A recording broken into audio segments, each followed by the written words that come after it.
What's up, guys? Welcome to another episode of the Moderators, episode 555. This sounds weird saying that. We haven't recorded a live episode in a long time, so we started recording the live episodes on Twitch, and we're going to bring them over to here, this platform, YouTube. So I hope you guys enjoyed this episode of the Show Radio, episode 555. We talk about the Hex Review by Solid Studios. We also touch on Razor's partnership with Halo Infinite. We also talk about Battletoads and a lot more. I hope you guys enjoy. Please like, subscribe, and we appreciate it. Thanks so much for watching. I'm about to tweet this out. Years so weird. Tweeting out. Okay, cool. So I tweeted it out. It should be out. All right, so episode 555 of the Show Radio, Daniella. Here we are.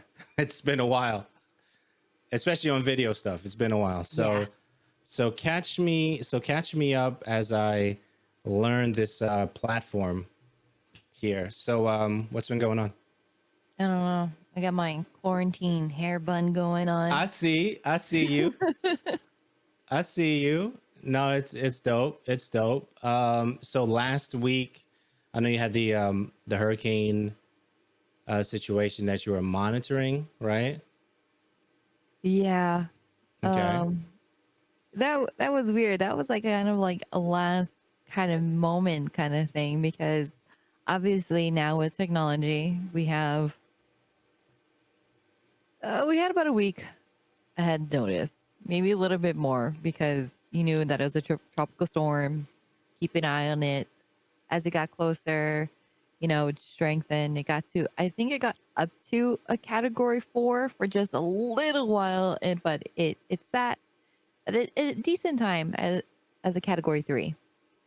The different categories is basically the strength, how destructive it could possibly be based off of whatever, you know, the winds and the gusts were at.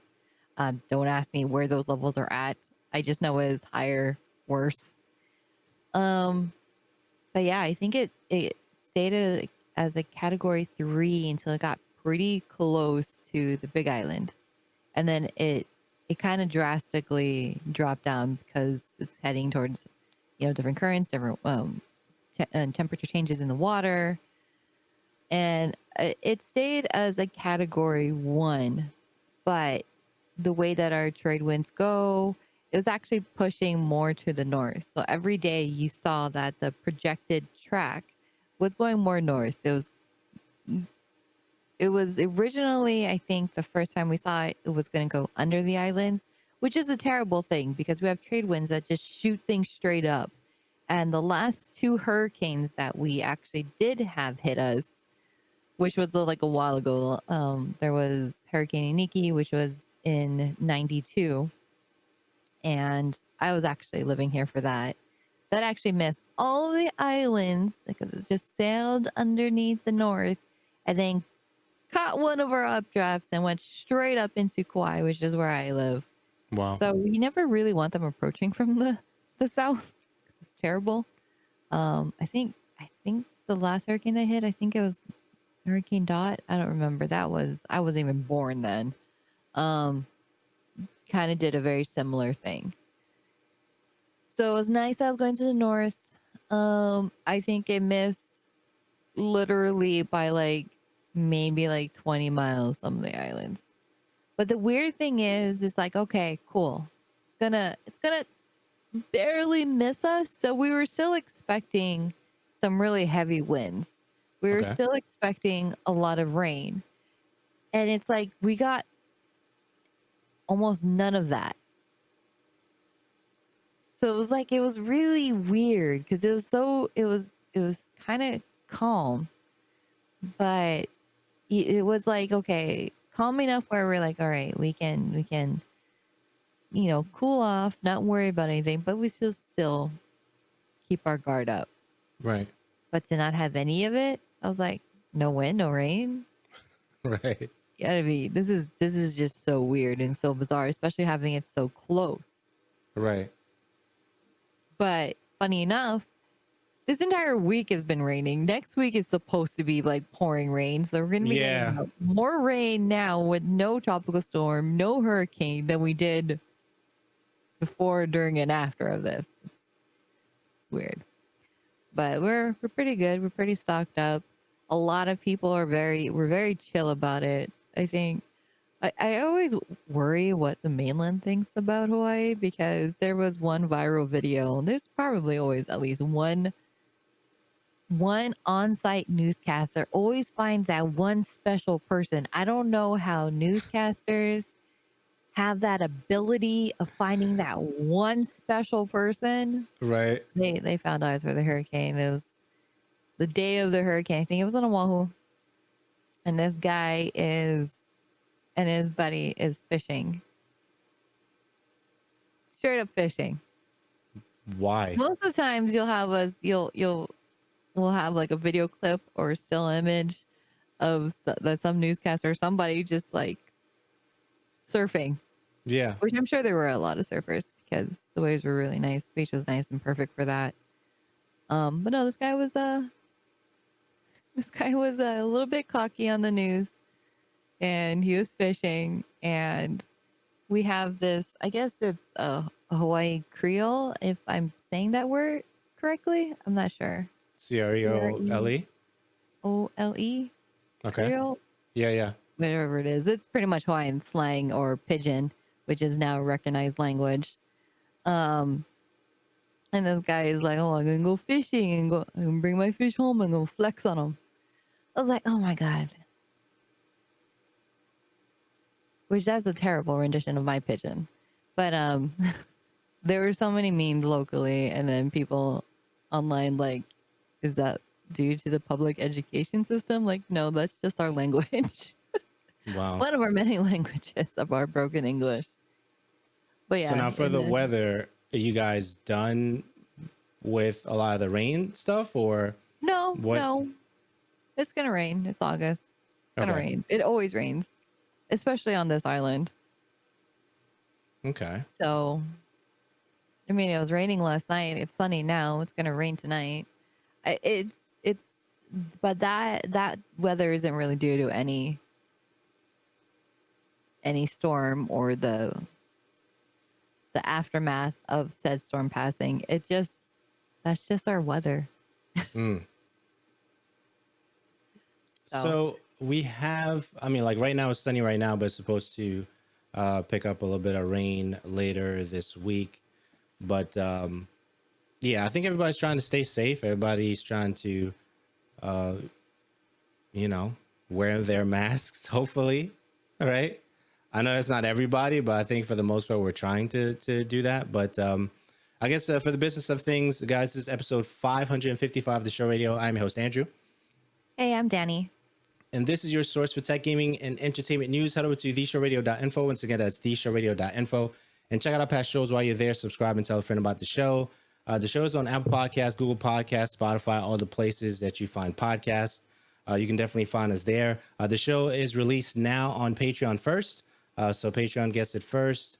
And then from there, it gets disseminated or distributed, whatever word you want to use there, to the other destination platforms. Now, also, I want to mention, if you guys want to get some free days for Libsyn or a free month, you can use the promo code TSR.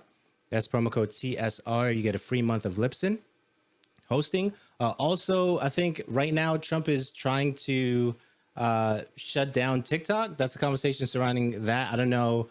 I think the recent update for that was that Microsoft is trying to buy it by consulting with Trump first. So if you're looking for a VPN, we definitely have a VPN that we use, ProXPN. You could get 20% off of the lifetime of your account by using the code SHORAM for that, for ProXPN. Daniella, you're on Twitter. Miss DJM, I'm on Twitter. Uriah, which is URIYYA, and I appreciate you listening from wherever you're listening from.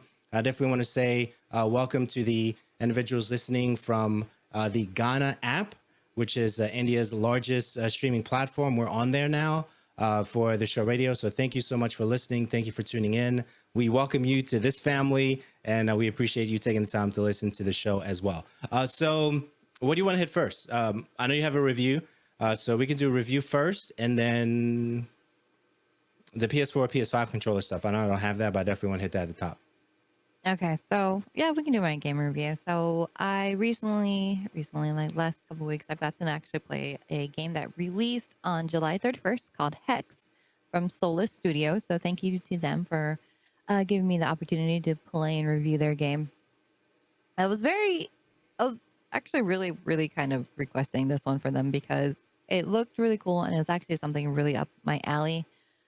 It is a hacking game that can be played solo or co-op. And coming from like I'm a little bit of a computer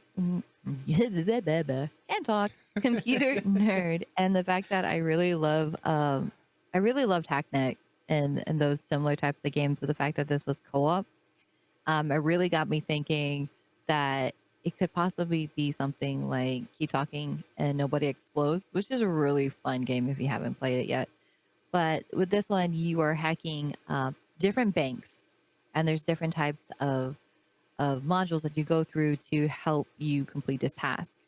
So you can either let me read the description. So the description that they have on Steam Store is use your communication skills to bypass internet security measures and successfully hack into the most secure banks.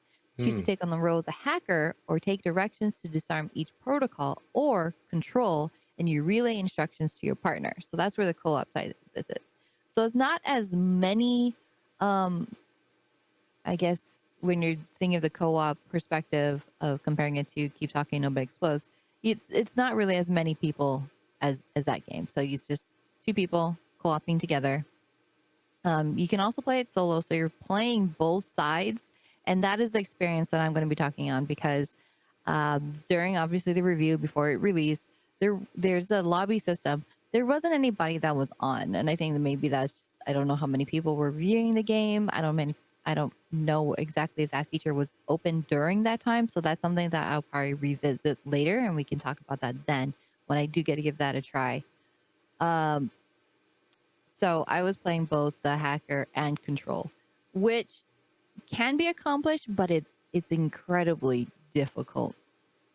Um, oh boy, what can I say about this game? I love the way that it looks. I love the idea of it, but it is not forgiving to play at all. So the tutorial in this game is severely lacking. There is one, but it's more of like, hey, this is Hex. Hey, this is what your layout looks like. Hey, this is what you're going to do. But it doesn't really explain much of anything else past that. Does It it doesn't encourage really, you to find videos online to add to the instructional experience? Like, how does it frame? What's the framework like that for you? well, considering that the game hasn't come out yet, there wasn't any videos to show how to play or how to work all these different protocols that they introduce you to. I actually spent last night just to check to see if anybody did. There is one YouTuber that actually started kind of doing that, which it has been actually helpful. But I already kind of had to work through the trial and error of figuring this out, which is what I had to resort to is you jump in into your first bank and you have these different nodes, and each of these different nodes there's like one for injection, keylogger, ghost, and you kind of have to guess about what you have to do. There was so much trial and error. I'm not gonna lie, it was a bit frustrating. I'm like, okay, and there's time limits to these, and I feel for there's 4 different chapters, but the other 3 are coming later on. The first chapter has multiple banks that you can go and try to, and it starts off. It says newbie. Like there should be an easier one than this because the time limits that they give you is not forgiving at all. It is incredibly short, especially when you're trying to figure out how each protocol works and what you need to do to unlock these or hack these puzzles that it introduces you to. It took me a while. What's a But the while? thing, um, I want to say that the first module, it was I want to say it was like 3-minute time limit that it gives you, and it took me 2 hours, almost 2 hours. to figure out. So that's failing. I don't know how many times. And most of it was just like half of that time was figuring out the first module. And then the next half was figuring out the second module. And the thing is, once you figure it out and you can flow through it, the time limits make sense because it gets your heart racing to get it done because you're like, oh my gosh, I need to finish this. Do not be a one finger or even two finger typer. Please be pretty proficient in typing.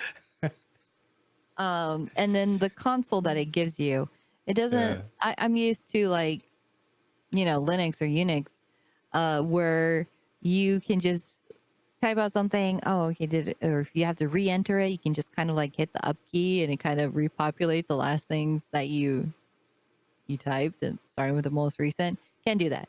Just type it all. Don't even try to mistype anything at all because you're killing precious time.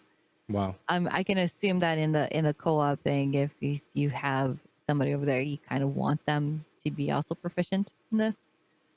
But right now, I think the most frustrating, I think that needs to be a little bit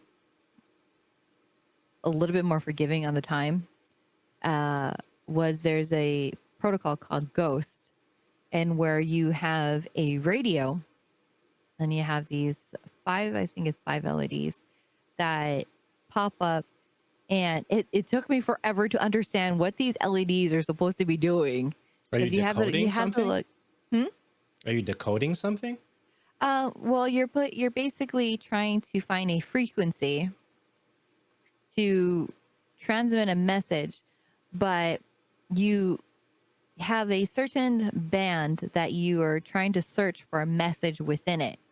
So the LEDs correspond to a range of frequencies that you have to monitor, but you have to be on the console side. You have to input those LEDs, whatever ones is lit up, to find out which band it is, so that the hacker can go, okay, that's the band I need to be in. And you're like scanning through this, which you have to manually click and drag, unless I'm doing that wrong, click and drag through it to find that one sweet spot where you'll hear a woman's voice that will give you the military alphabet. I can't remember what that word's called.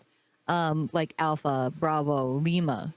And that spells out whatever letter that is. It spells out a word that you give to the console side.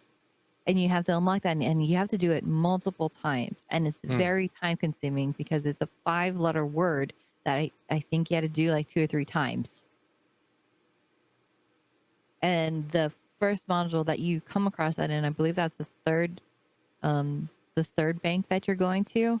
I believe that has a 6-minute timer for it. I spent like 4 minutes for just that one. And then you're given, I'm left with 2 minutes to do the other 2 protocols that are in there, which left me very little time to be able to transfer any funds out of that bank into mine. So what's the classification of the game as? What is it? A puzzle RPG? Is it? It's defined as a hacking strategy team-based simulation. Interesting. Okay. So I know I'm talking about a lot of negatives about this because it is very much trial and error. What did you like? I felt like, okay, I'm not even going to lie. I felt so as frustrated as I do playing Dark Souls. Right.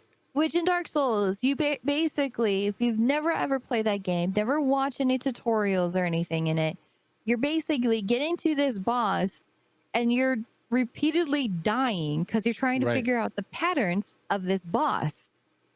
And that's what Hex made me feel like, is like I'm trying to figure out what to do here. And I keep like getting kicked out of this bank because I'm getting caught and I just failed this mission. But just like Dark Souls, when you figure it out and you get past it, it feels rewarding. It feels good. And I liked it. I had fun with it. I can't wait to actually play with friends. I have a couple friends I'm going to get asked if they can go and get it, and we're see who's available so I can try out the co-op side of it. Because a lot of the time, as a solo player, What is time consuming is having to hit tab to switch in between the hacker view and the console view. That's very time consuming. So I feel like if you had a partner to play this with, even if it's a random that is in one of their lobbies, the process would be a lot faster. Although that really depends on how good you are and how clear you are on your communications. There is one puzzle game in there called Injection, which is basically a 5x5 grid where you have a pipe, and so you have a green box and a blue box, and you have to connect the pipes, interconnect the pipes so that I guess information gets injected in and flows from the start to the beginning. I'm not even sure. As I was playing that, and I got really good and proficient at doing it by myself. For somebody who's playing co-op, I'm like, how do you communicate that? Like the entire time, like I did those protocols. I was trying to figure that out and trying to say like, well, how would I explain that, or would I even bother explaining that to the person I'm playing with? Because if I can do it by myself, it's a lot easier if I just like, okay, I'm just gonna do this. But it's like the console side of it is you have to ask them to play certain pipes and different. Oh, okay, let me try to rephrase. The Injection one is on the hacker side. You have a skew of already pre-placed pipes that cannot be moved, cannot be changed. You can rotate them. That's all you can do. And then on the console side, it's just a blank slate where you have to relay. Okay, in B1, I need a corner piece, or in C3, I need a intersect pipe. So then the communication would have to be really, really precise if you're trying to communicate it to whoever you're playing it with. Yes. And this is local or online also? Online. Gotcha. Okay. Online. So I wish it was local, but you still need two computers. You would. So it'd be, I'm sure you can do it as a private LAN in person, which I'm going to try. And because I have so many friends that I've played Keep Talking with, I feel like we have done great on our communication skills and our mind reading skills, because we are amazing at charades and any other games. It's like you can lock in on that person. I was like, okay, this is what we're doing. I need you for this. Right. So I feel confident on that.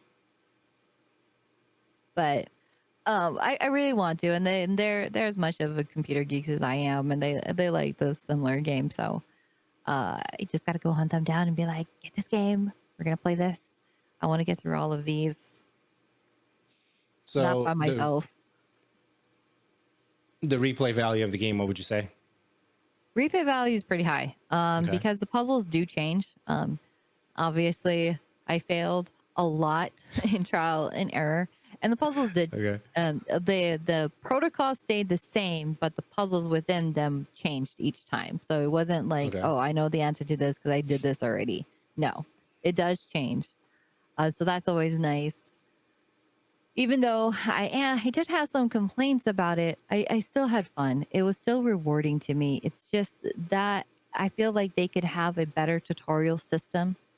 I feel there should be at least one bank that is a freebie bank that doesn't necessarily add funds to your profile account that you have, but for people to be like, it's a randomized so people can practice and be explained how these different protocols work and how to disarm them, because what they have available now is just, there's no point of it being there. Like, you can just not have this tutorial because it's not teaching me anything. It's not helping me. It's not preparing me for any of it. But with that being said, I still liked it. I'm still going to play it. I look forward to playing it with some friends on a 5-star scale. It's a very solid 3. Okay, that's fair. It's just play it when you're gonna play it.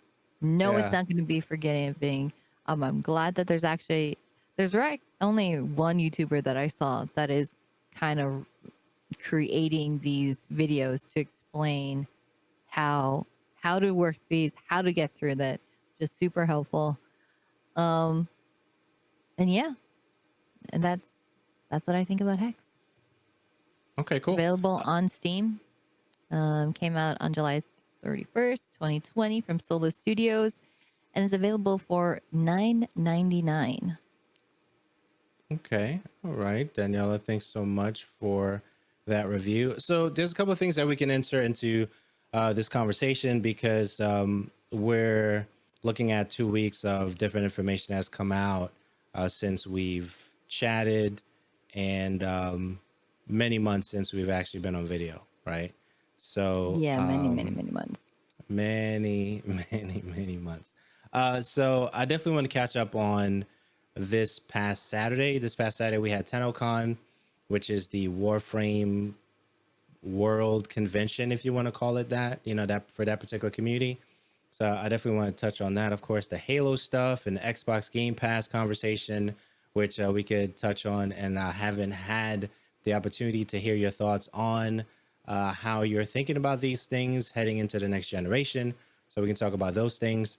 And so let's start with, I know we don't have a lot of time, but let's start with Xbox Game Pass. So you made it. Thanks for making it this far in this episode. Thanks for watching. You can also like, subscribe, tell a friend about this episode. Thanks so much for watching. Thanks for taking the time. You could be watching any other thing on YouTube, but you decided to be here, and I really do appreciate that. So definitely like, subscribe, and now back to the show, which was recently rebranded to just Game Pass.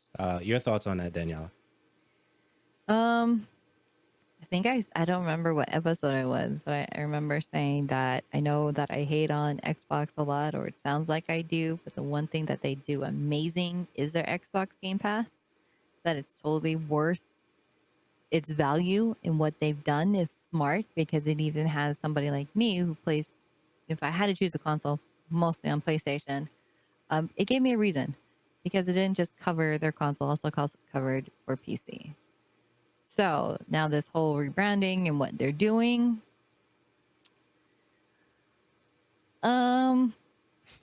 it's just Okay. smart going Okay. forward. Okay, fair. All right. So you're all in.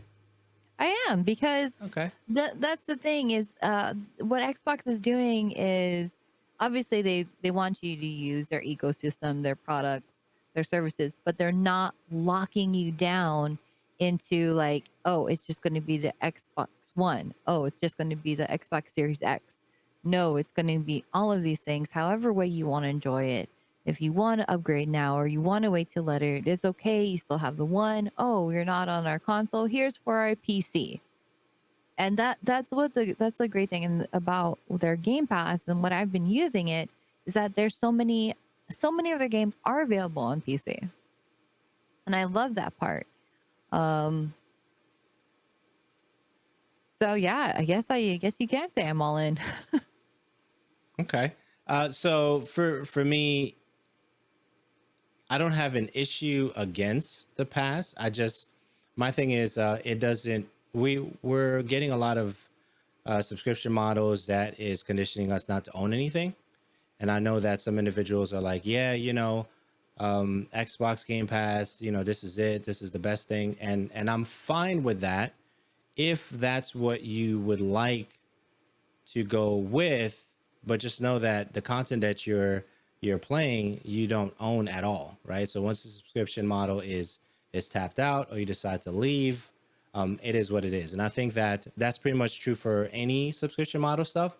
And I think that for Xbox, because they're not necessarily focusing on hardware sales, as we've seen the last couple of years, this is a great move for them to pivot into the subscription model all the way in. Even recently, they took away the ability, or they will, from what I understand, take away the ability to buy the 12-month, right? Mm-hmm. And they're just going to leave the 1 and the 3-month option, because they may be rebranding or decommissioning that option for the 12-month down the road, or phase in that into the Xbox Game Pass. So $15 a month.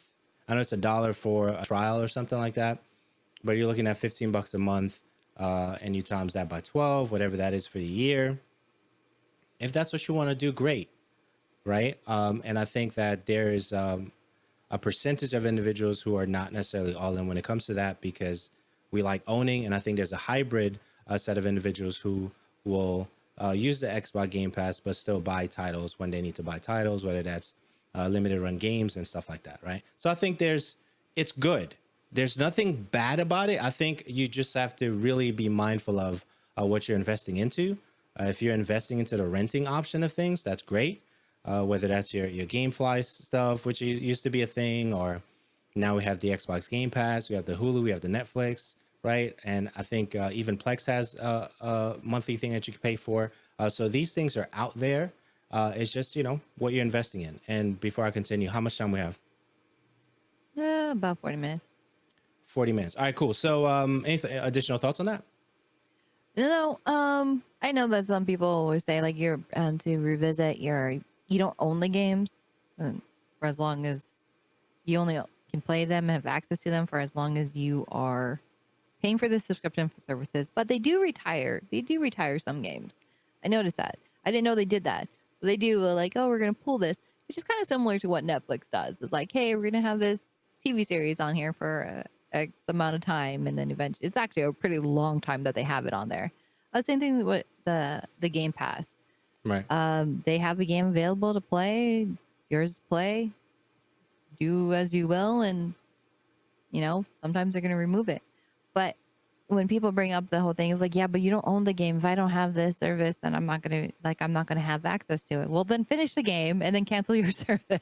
Right. Because right. how many of the physical games that you buy, realistically, I'm thinking physical or digital games that you have bought, that once you beat it, that you play it multiple times? It I want to say on... for most people, there's a few games that have that replayability, but for the most part, it's like a single playthrough. You're done. You experienced it. Like, how many times are you going to play Assassin's Creed? Right. I'm with you. If the game has different components in it that allows you to go back, you'll replay it. So campaign is done. What are they going to offer? Are they going to offer like a tougher difficulty level, like Sekiro has done, or I think Uncharted has done, or God of War has done, or are those games that offer the extra difficulty level for you to go back in to play that particular title? If it's a multiplayer based game, a looter shooter type, there's always a replay value there for you to return to. So it depends on the game. Yeah, it really depends on the game to offer that. But for the most cases, they don't. So when you have the Xbox Game Pass, you're not spending that $60 for a game that you're just going to have a single playthrough. You're spending $15 to play through a game one time, and then you know what? It's not just that one single game. You have like their entire library that's available on the Game Pass.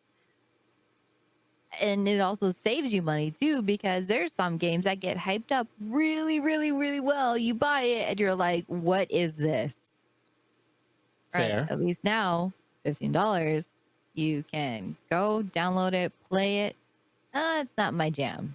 Uninstall it. You're done. You're not out $60. So the game that comes to mind when you said, really hyped up and then you realize what happened, I think of Anthem, right? And I know we take I think we're disappointed with the whole Anthem thing. I'm not going to spend too much time there, but I think games like that, we wonder what happened, and I know they're trying to get it back to a place where we can enjoy it again. But to be fair with that game, even though we crack jokes about it, things like that, I think that the graphics engine the things that they were doing in the game is absolutely beautiful. It's just the replay value wasn't there, and a game like that being on some kind of pass or people will just check in to see if it's doing better and stuff like that, and then just keep it moving. But I think of a game like that. Even though it was beautiful, it had some challenges. I'm sure there's a few games that are like that, not as big of a scale of a disappointment as that, but right, absolutely. Halo Infinite, thoughts on that? What do you got? Oh, I have no thoughts. You got no thoughts? All right, so I'll jump right in. So Halo Infinite multiplayer will be free to play and will support up to 120 FPS on Xbox Series X. Now, one of the things, a recent conversation that I had with you guys listening, you guys watching, is the fact that I like what they're doing with Halo. For me, it's a reboot, and I appreciate everything that they've done with Halo up until this point. And the fact that we're able to see 8 minutes of the Halo Infinite, some people love this, some people hate it. That's fine. I think that they're trying their best to appeal to the current replay value components that we currently enjoy today, whether that's your battle royale, things like that, etc. And they didn't necessarily say if they were going to do a battle royale for Halo Infinite, but the fact that the scale is so large for the game, I wouldn't be surprised if they added a component like that. So I like the fact that they're giving individuals options to play the game, the free-to-play model. I like the fact that they're going into that realm. So I'm really happy with what I saw there. So there are other games for the Xbox Showcase that was really cool. I know we haven't talked since then. The Rare title was really dope, and there's some other titles there. And I think I tried to be very objective when it comes to a lot of these things, and not necessarily be pessimistic. I try to have a high level of optimism with seeing a showcase like the Xbox Showcase that we just watched not too long ago. And just to see it for what it is the beginning of things to come. And a lot of this stuff we may not necessarily see right away, but whether it's Halo and some of the games that they showed there, I think a lot of it shows promise. Are you excited? Yeah, I'm excited. I'm definitely excited. I'm excited for Halo, and I know I briefly touched on the Tennocon stuff. I loved everything I saw at Tennocon. And I'm surprised. Okay, so the other thing that we're talking recently about was the fact that the Warframe game has been around since 2013. Destiny came out in 2014, right? Borderlands, I don't have a date or year right now, but I'm sure that's easily Googleable, whatever that is. So seeing a game like Warframe continually build on what they already have, I think has been amazing to watch. And it wouldn't surprise me if the Destiny folks been inspired by what Warframe has done, Digital Extremes, and vice versa, and both of them being inspired by Borderlands or what they've done. So, and I think that to see those kind of games flourish, even though it's the same genre, I think it's a beautiful thing to see. So that Tennocon that they had over the weekend, I think that was Saturday, was my first one to actually see what the world was about. And what I was really impressed with mostly was the concurrence, right? Meaning that the concurrence didn't drop at all, barely, if anything. They either went up and stayed, right? Mm-hmm. Or when everything was done, then they left. So the concurrence was anywhere between like 275 to like 300,000 and stuff like that. But it rarely dropped where there was like lack of interest. Like even if it was the community art pieces that they were showing, everybody stayed on. They were very nice. Everybody was thoughtful, and that community is huge, right? And I didn't realize how huge it was. And I think their Discord is huge as well. So that was refreshing to me, even though as much as I've played Warframe in recent months, I still don't know anything about the game. Right? I'm still learning about which frame to use, what weapon to craft and stuff like that. So I really enjoyed that aspect of it. So from a world like that to, the Destiny stuff, to the Bungie stuff with Halo Infinite that they're trying to get right. And they know they have a lot of work to do. I think I saw an article that says they have a lot of work to do on the graphics of Halo Infinite, which is fine. And there's plenty of time to do that. But I'm excited. I'm excited for what's coming. And most of my stuff is going to be on Steam anyway, in terms of my transactionals. So, yeah. Okay. So that's what we have there. What you got? I don't know. You don't know? All right. So Cowboy Bebop, I saw the OST is now on Spotify. This quick hit stuff. Splinter Cell animated series headed to Netflix. Razer making Halo Infinite hardware. Thoughts on those things?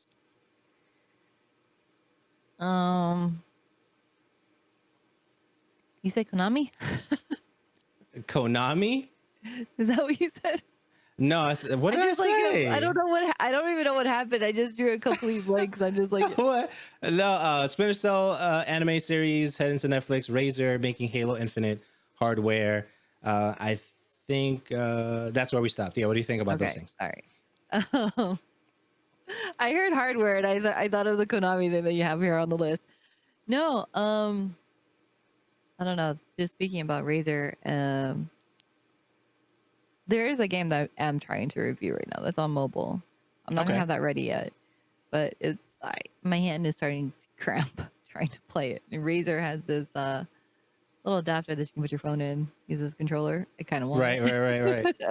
I want it because I need to be able to finish this game, but my hand's cramped. My screen's not big enough. That's all I'm kind of thinking about right now. That's fair. That's fair. I think I'm surprised that they went with Razer.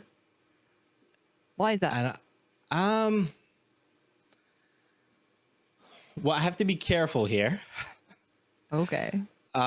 Because I really have to be careful here. So Razer makes great products. Let's start there. Okay. I never got an opportunity to really engage with them as much as I would like to. And I don't know why that is. It could be business reasons, could be other reasons, being very, very political here. I totally understand that. And I'm just surprised because I expected, other companies that I hear more of, right? Even though Razer's out there, the companies that's really been on my radar and I'm sure there's some hidden biases there, include SteelSeries, Logitech, Astro, which there are hidden biases there, I understand. Sennheiser, no relation, no business relation, no any relation. But I was surprised to see Razer. That's all I'm saying there. And I think that's fair in terms of my outlook on that.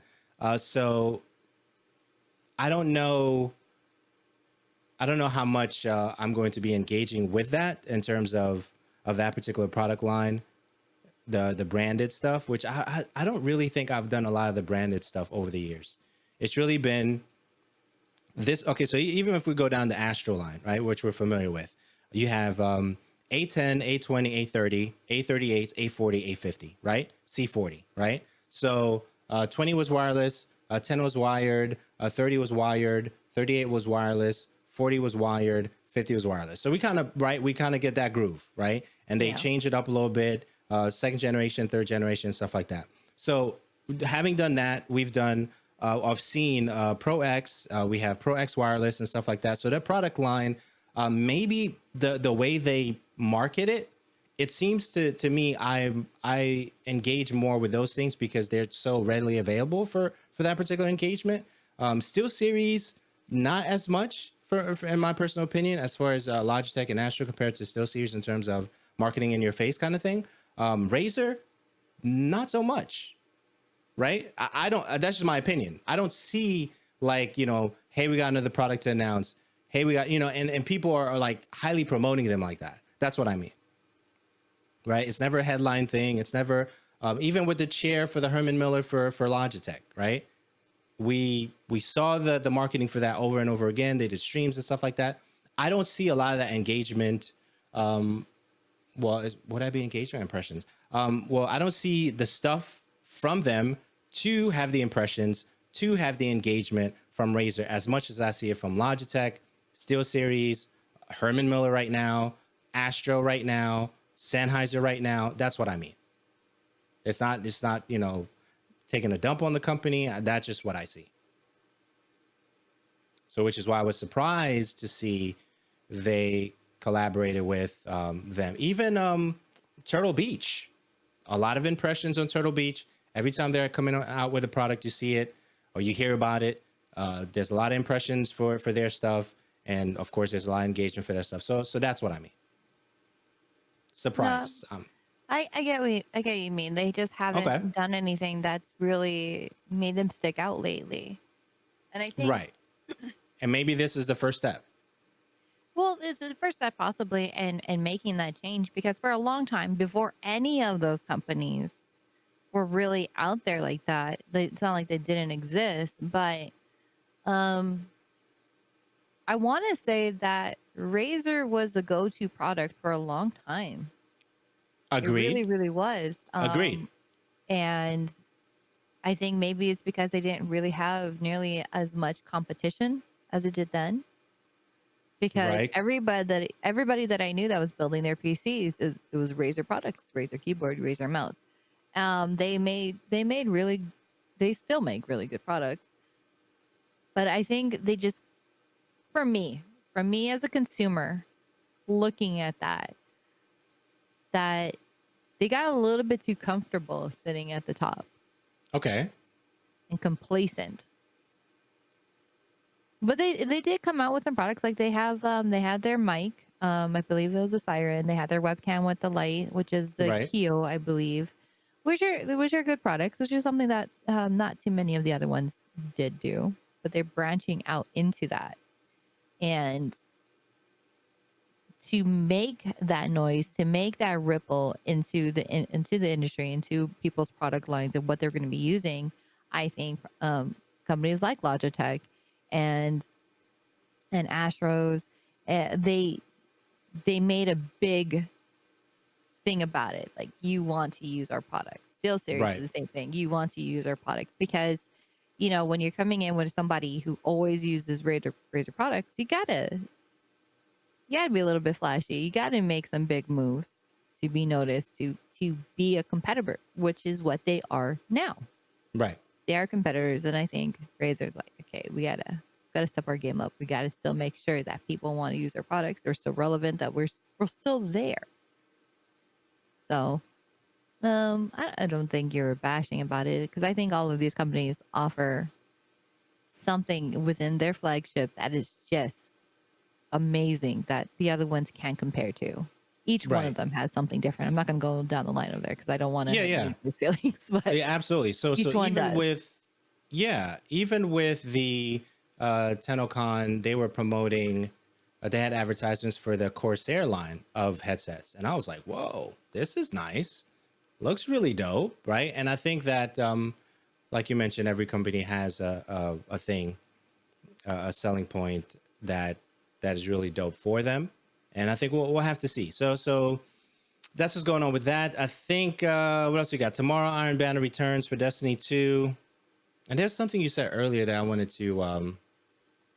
Oh yeah, you mentioning things about things going back in the vault because you're on a subscription model, right? You mentioned that Netflix does that, and I think Destiny's doing that. They're putting stuff away, and we don't know when they're coming back, right? They may come back, but we don't know. So I think that a lot of the companies, depending on that particular model for the subscription stuff, we see companies put things away all the time. And then the other thing too, which I mentioned recently on one of the podcasts that I did, was the fact that I like the fact that for PC, I don't have to have a lot of gates to get to the playability of things. Like for Xbox or PlayStation, I have to pay a fee to be able to play online, but I already pay for internet. So I have that to worry about. And then on top of that, you have to get the game, and then whatever the game offers within the game for the gates there. So there's more gates to go past on the console side of things, which is closed architecture, which for the new consoles, they seem to be semi-open architecture because they're leaning on a lot of PC stuff, more PC stuff than ever. I'll say that. And then you have the PC, which has been what it has been for so many years. So just additional thoughts there. Well, I think that's something that's a little bit more normal. I don't know. I don't know if that's for how long some games do it, because like the first game that comes to mind is Fortnite. They have limited time events. I think a lot of games have limited time events to try out something, to say like, I wonder if they'll like this. If they like this and it's really, well received, okay, we'll keep it in there. If not, just like it's a little bit crazy, maybe we'll just do this every once in a while. Um, I don't know if it's the same thing. Like we're talking for Destiny, we're talking like the raids that has been there for like forever. They're just removing the raids. So I don't know if the events for Fortnite are raid scale, or is it just 50 versus 50 or 75 versus 75? Like what are we talking about in terms of those events for scaling? Is it like hard raid, you need coordination type of thing? Or it's just like an event that's just once in a while that they pull up? Oh, it's just an event every once in a while to just do something silly. Okay. Cool. Yeah, I'm just trying to get understanding because I don't play Fortnite right now for anything. So Xbox Game Pass, we kind of talked about that. House votes down amendment to that would have stopped recruitment via Twitch platforms. Do you care about that? Because recruitment is recruitment. It is. Right. It is. It's funny because my son is we're looking and he's going to be joining the Air Force hopefully. The Army has been using video games as a recruitment tool for ever. For a long time. Yeah. We're very America's First or Army's First, I think it was called. I think it was Army's First. And I think that game was early 2000s. It had to be because I was out for a couple years already. When I did my internship during college, I actually did my thesis and my project based around that game. Company that I was interning for, they had a product that they were developing for the Army, and my summer internship was based off of creating a training program. Or I didn't create the program, it was just a suggestion. It was pretty much a selling point about how can we train units to be able to utilize this product. And I discovered America's First because that was also a training tool and a recruitment tool. Right, so I spent my internship playing video games is basically what I'm trying to say. Right. I actually wanted to see how much retention was, like what they were presenting and the information there was being retained and how it was being used. And that's how I developed this training tool for this product that I cannot mention. But it's been around for a long time. Now using Twitch to be able to do it.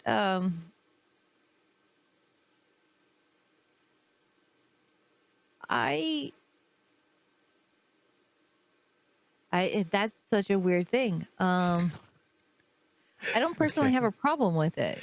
Okay. It's like any other advertisement or commercial that's out there for joining any of our military branches. Some are playing during cartoons on TV. Right. So if it's an ad, if it's not like a forced upon banner, or they're not utilizing Twitch usernames and jumping into their chat to be like to gauge their interest in signing up, I don't have a problem with it as long as it's just a commercial that I can just like, oh, okay, well, I'll be right back in 30 seconds. I'm going to get myself something to drink. Right. Yeah, it's an interesting thing. I think that since then it was voted down. It wasn't something that they were, I guess, going for in that regard. I know we're playing catch up with some of the topics here. Rogan on Games, did you see that? Yeah, I did. What'd you think about that? I'm in the middle about that one. Okay. I in the middle? I understand that thought. I agree with that thought to a certain degree, where games are useless or pointless. Coming from me, which is funny because I love playing video games. I have my son who plays video games, but there is a rule in my household. I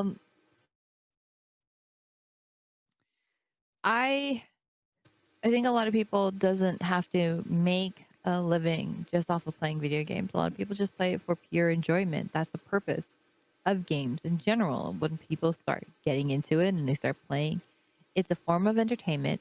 It's a form of temporarily escaping whatever's stressing you out, to cool down, to chill out. I do draw the line where people use it to escape completely or run away and avoid what is bothering them, that they need to use it for that tool. They need to use video games as a crutch. I think it's okay if you're having a terrible day or you're not ready to have a conversation with your boss, with your significant other or friend, that you just want to play it, you want to escape that for just a little while. But always know that you should always go back to what it is that you're escaping from, like handle it. Okay. Or deal with it in some capacity, even if you have to do it in little bits, as long as you go back. But if all you're doing is just playing video games to just completely avoid any sort of responsibility, any sort of avoid people or situations because they make you feel uncomfortable, then that's where I personally feel like, okay, now you're just wasting time because it's hindering your growth as a person. I don't think a lot of people would agree with me on that one. But, you know, it is such a touchy subject because there's a lot of people who feel certain ways on certain topics about how video games is viewed as. Right. I do believe that for some people, not all, that video games can be an addiction. Agreed. And there's some people who need to seek help because they just don't have that sort of control to be able to self-limit themselves. I do believe that there's just some people who want nothing more than to play video games, and they want that to be their entire life, and not even as a career aspect. Like, I know some shut-ins that is beyond what I would classify as an addiction, as a serious problems, who have, you know, had to have some type of saving. I don't know how else to put this. Because he literally stayed in his room. Well, okay, not the entire time. He did come out to grab food to replenish whatever food he had in his room. Right. For 5 months. It didn't work. He straight up just quit his job because he didn't want to stop playing. He only left to grab food that was delivered to him and went right back into his room. Didn't see anybody. Like, that's a waste of time, and that you have some serious problems right now and you need some help. Right. Because that's not healthy. It isn't healthy. No, he didn't even shower. Right. So there's a problem there. I get that. But I feel like those cases aren't as common. I mean, there's a lot of people who find so much joy, built so much friendships and relationships with people off of video games that you can't say that it's a waste of time. It just really depends on how you're utilizing and what you are personally positively getting back from playing video games. And there's always something positive. If you go into that mindset when you start playing, that is just something, a positive experience. If you want to feel good about yourself, you know, and video games can offer that. It's kind of a free way to get those very positive endorphins going, to feel good. Like, oh, you defeated this boss, you got this platinum trophy.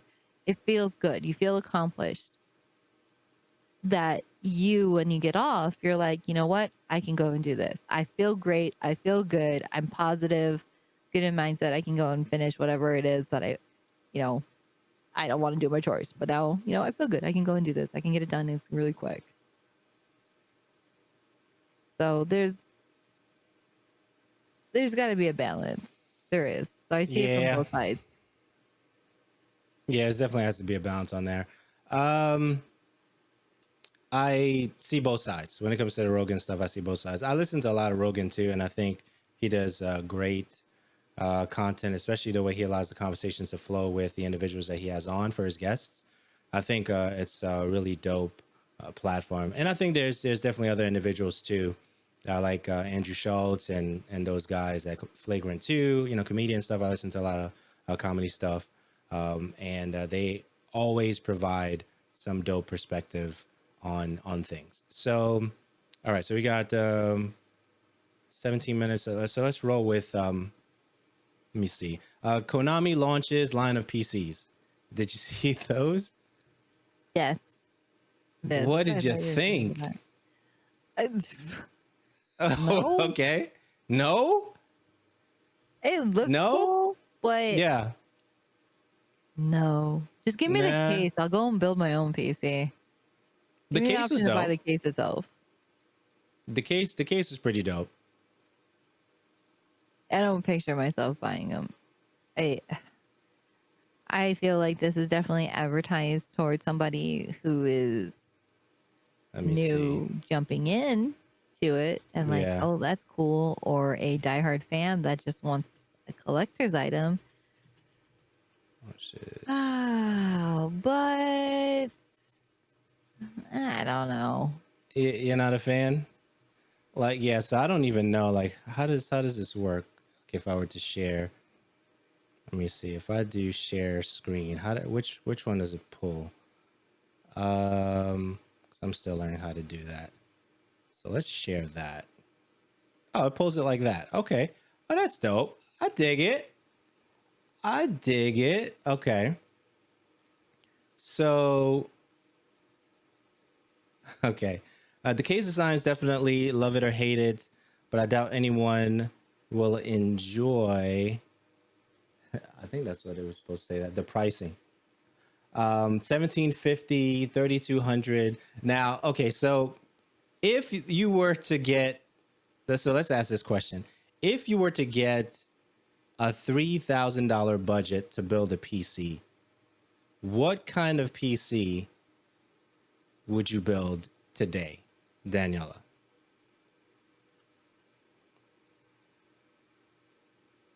Basically, what I have now, but with like a 2080 Ti.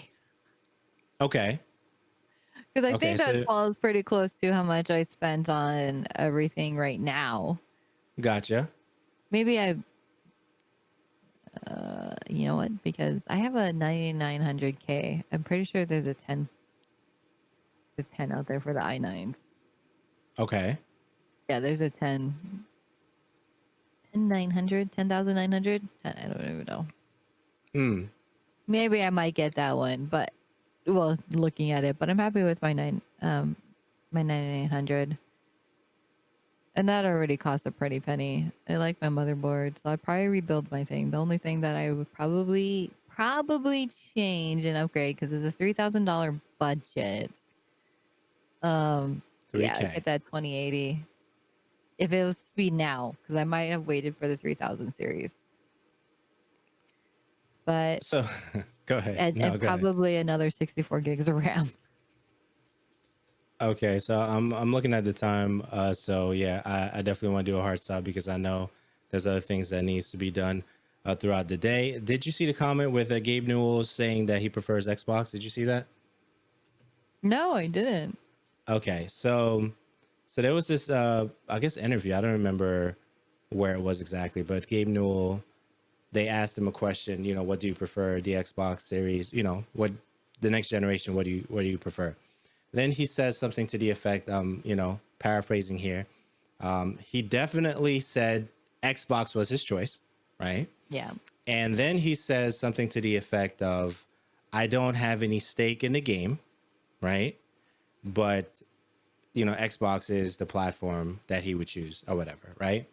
So I want to hear your thoughts on that first, and I'll give some thoughts, and actually we'll just do some quick hits, and then we'll wrap up from there. What do you think about that? Um, I don't know. I guess it makes sense to me. Okay, Well, one why? of the Xbox games can I really cannot talk today. The Xbox series or just Xbox in general, their games are available on PC, which is what they mostly deal with, anyways. Okay. So that partnership, to have that there is a lot easier than it would be for PlayStation. When you say partnership, what do you mean? If there was supposed to be like some type of partnership that was to ever happen between Steam and their, I mean, Xbox, most of Xbox games, I can't say most because I don't know exactly what it is, but a lot of Xbox game library can be found on PC. So it's almost kind of Right. just built with that in mind already. Right. Okay. So it just kind of makes sense where he'll be like, "You well, duh, Xbox Series X." Okay. So exactly, and I think that so I'm glad you said that because I think a lot of individuals may not necessarily see that as okay, I don't want to see these tooltips again. So I'm really exploring here. So I don't think a lot of individuals are seeing it that way.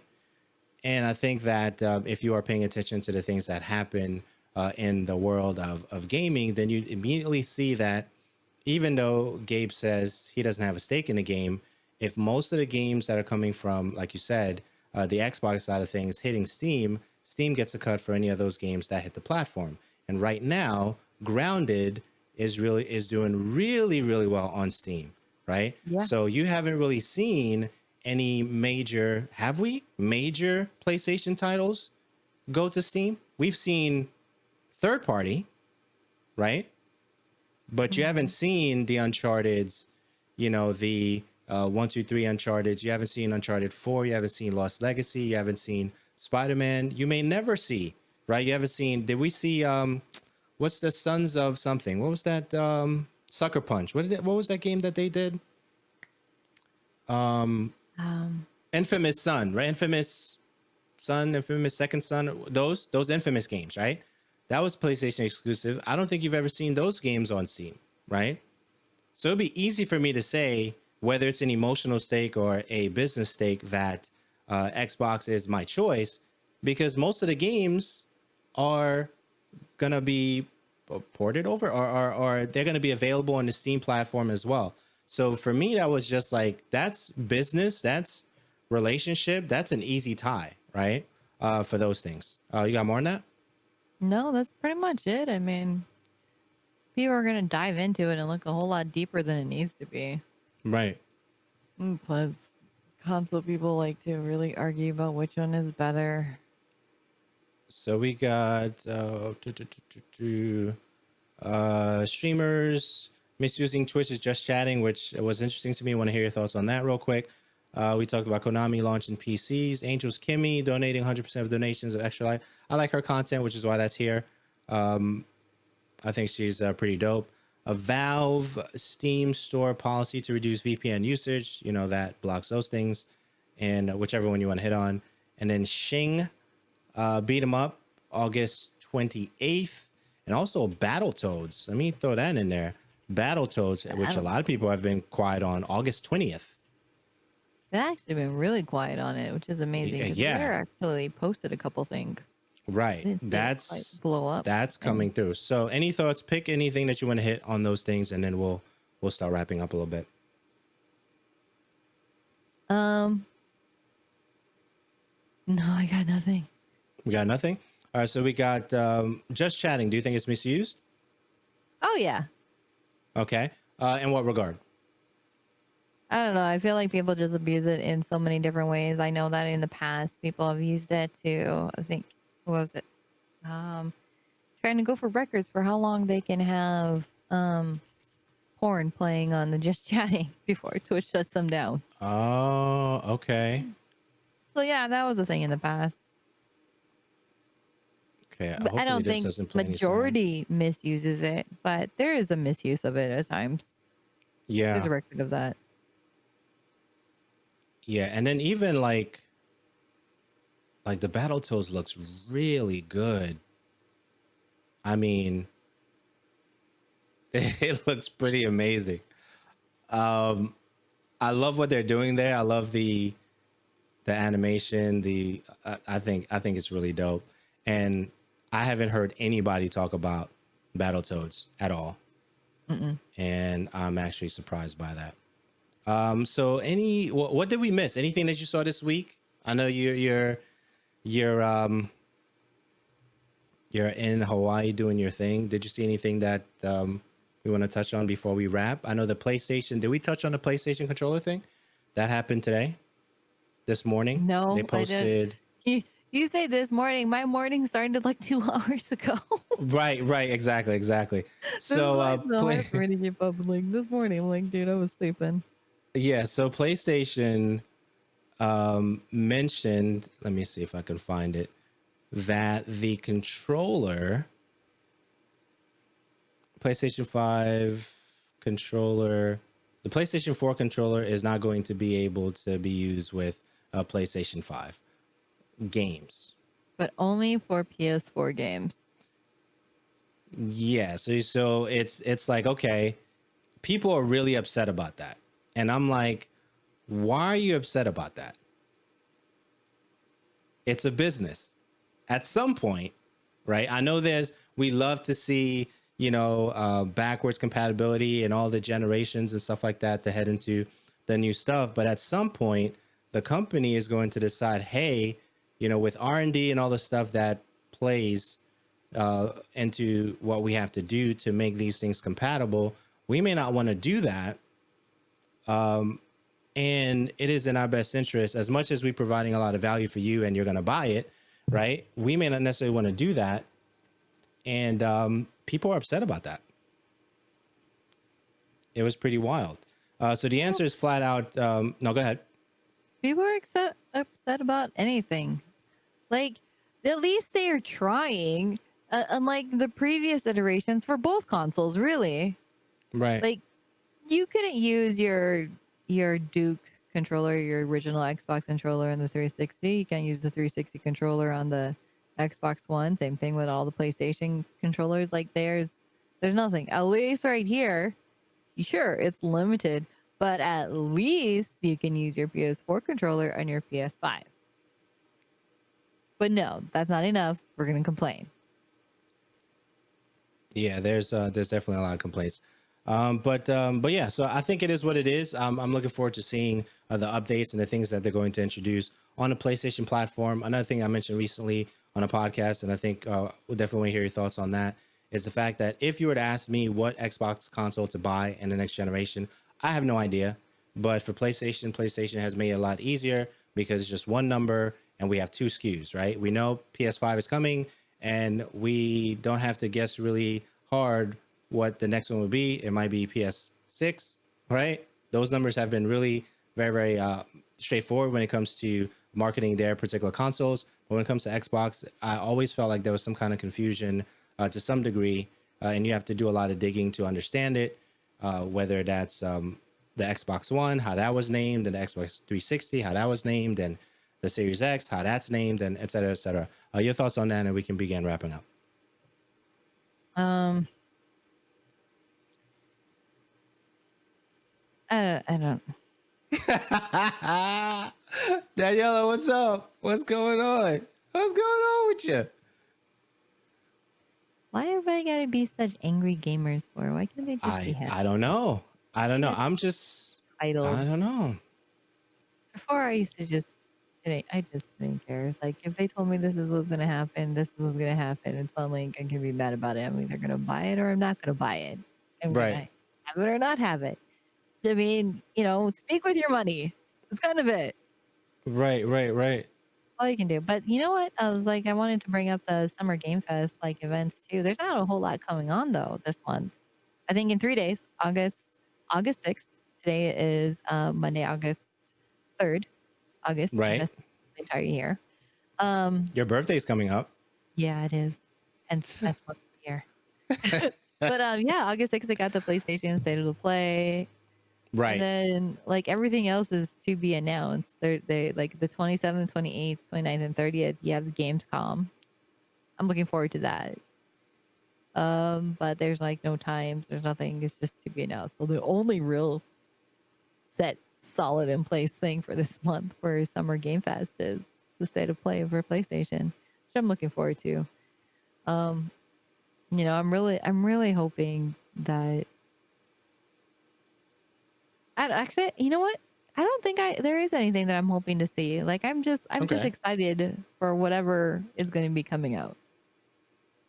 I just go into things with not having some over expectations of they need to announce this, they need to show this, or I hope to see more of that. I just love what's being presented. Right. Same for the most part. Yeah. I think the most outlandish one definitely was the one from Devolver Digital, but that's kind of their entire thing. That's always been their thing. So I'm glad that they didn't quite disappoint on that one. Right. I think that's all I have. If anything, in terms of quick reminder is that the show is released on Patreon first, and definitely lock into that to get it first. So my editing is done right away for that. So I can release it to you guys right away. And Daniella, it's been a pleasure seeing you again. It's been a minute. Crazy. It's been is this our first show that we're doing live this year? I think so. Yeah, I think so. It might be. It might be. So I'm testing this platform. I kind of like the ease of use of it, and so yeah. So that's all I'll say there. But I know you have things to do, and I'm not gonna hold you up from doing those things. Thank you so much for being an amazing co-host and person in my life. I do appreciate you, and that's. Keep it going. Yeah, you're fantastic in all your ways, right? But yeah, that's all I got. And yeah, when you're ready, close us out. This part is always the hardest part for me. So thank you if you're here lurking, watching us live. We appreciate you being here, and for listening to us on your favorite podcatchers, which we are available on Google Play, Apple Podcasts, Spotify, iHeartRadio, all those other good places. You can also visit us on the website at www.theshowradio.info.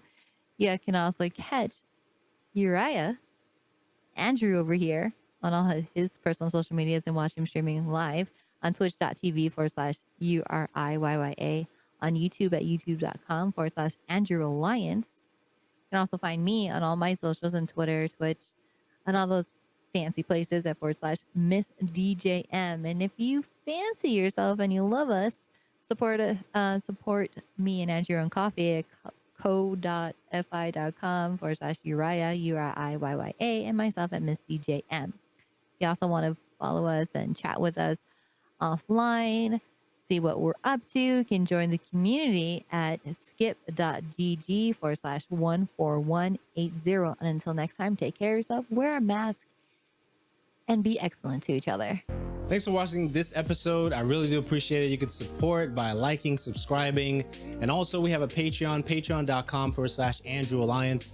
You can support the show. We release the show early for the patrons there.